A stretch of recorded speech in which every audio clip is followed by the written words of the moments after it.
మాజీ మంత్రి హరీష్ రావు మీడియాతో మాట్లాడుతున్నారు. లైవ్ లో చూద్దాం.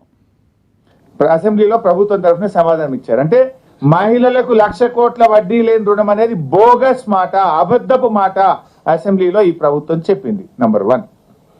Number 2, stitching charges. అది ఇంకా జోక్ ఏంటంటే పోయినసారి అదే పేజ్ 35లో చెప్పిండ్రు 2024-25లో. ఈసారి కూడా మక్కి అదే పేజ్ 35లో చెప్పిండ్రు.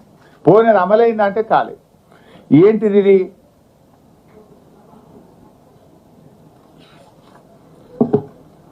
పేజ్ 35లో మీరు చూస్తే స్కూల్ యూనిఫామ్ల కుట్టి ఛార్జీలను జతకు 50 రూపాయల నుంచి 75 రూపాయలకు పెంచడం జరిగింది అని ఇంకా చాలా ఎక్కువ చెప్పింది. దాని నుంచి టైం లేదు.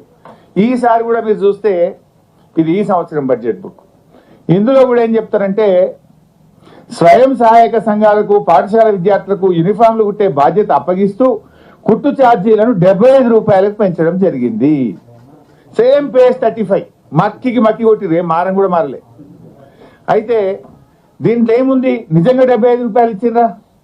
ఇక ముఖ్యమంత్రి గారి స్పీచ్ కూడా మీరు ఈ మధ్య వినే ఉంటారు. గత ప్రభుత్వం ఉన్నప్పుడు 25 రూపాయలు ఇచ్చింది, మేము 75 చేసినామని చెప్పి ఆయన ఇంకింత అబద్ధం మాట్లాడు. ఓపెన్ స్పీచ్ ముఖ్యమంత్రి గారు బహిరంగ మీటింగ్లో చెప్పిండ్రు. నిజమేంటంటే మేమున్నప్పుడు 50 రూపాయలే ఇచ్చాము, మేము మహిళా సంఘాలకే ఇచ్చాము, ఈ ప్రభుత్వం కూడా 50 రూపాయలే ఇచ్చింది. నేను ఇప్పుడు కూడా డౌట్ వచ్చి మా పల్లా రాజేశ్వర రెడ్డి గారు కూడా వాళ్ళ ఎంఈఓకి ఫోన్ చేసిండ్రు. నేను కూడా మా ఎంఈఓకి ఫోన్ చేసిన.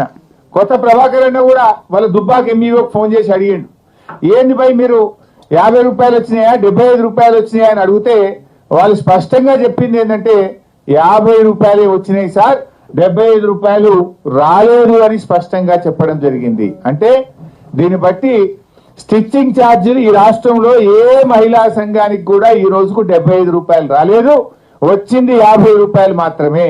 బట్టి గారు మధురకు పోయి మీ మహిళా సంఘాలను అడుగుదామా, లేదు సిద్దిపేటకు వస్తావా మా మహిళా సంఘాల దగ్గరికి పోయి 75 రూపాయలు ఏమైనా ఇచ్చిందా అని అడుగుదామంటే నేను I'm ready, are you ready అని అడుగుతున్నా. ఇచ్చింది 50 రూపాయలు, 75 రూపాయలు ఇచ్చినామని 2 బడ్జెట్లలో కూడా చెప్పుకున్నారు. ఇది శుద్ధ అబద్ధం.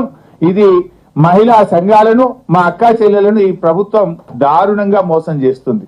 ఎందుకంటే ఇప్పుడు అక్క చెల్లెళ్ళు బట్టి గారి ప్రసంగము విన్నారు, నేను మాట్లాడుతున్నది వింటున్నారు. సో నేను చెప్పేది తప్పైతే మమ్మల్ని శిక్షిస్తారు, మీరు తప్పు చెప్తే మిమ్మల్ని శిక్షిస్తారు. మీరు చెప్పడం మహాలక్ష్మి మాది మహిళల కోసం అని పెద్ద పెద్ద మాటలు చెప్తున్నారు, కానీ ఇలా వడ్డీ లేని రుణాల్లో మహిళలకు మోసం, స్టిచ్చింగ్ ఛార్జెస్ లో కూడా మహిళలకు మోసం చేస్తున్నారు. ఇక 3వ విషయం పేజ్ 20. పోయినసారి కూడా అదే చెప్పిండ్రు, ఈసారి కూడా అదే చెప్పింది. కానీ పేజ్ 20 పోయినసారి పేజ్ మారింది 44. ఈసారి పేజ్ 20లో ఏం చెప్పారంటే రేషన్ కార్డులు. తెలంగాణ అవతరించిన తర్వాత ఎంతో మంది పేదలు నూతన రేషన్ కార్డు కోసం ఆశగా వేచి చూసినా గత ప్రభుత్వం వారిని పట్టించుకోలేదు.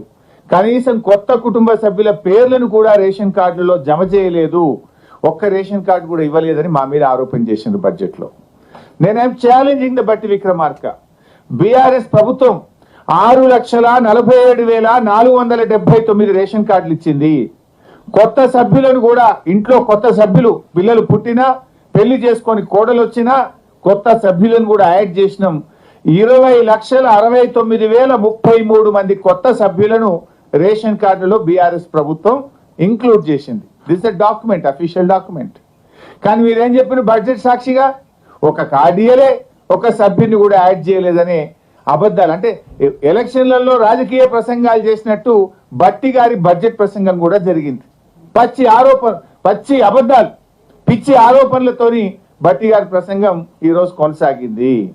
అంటే అరచేతిలో వైకుంఠం, ఆద్యాంతం అబద్ధాలు.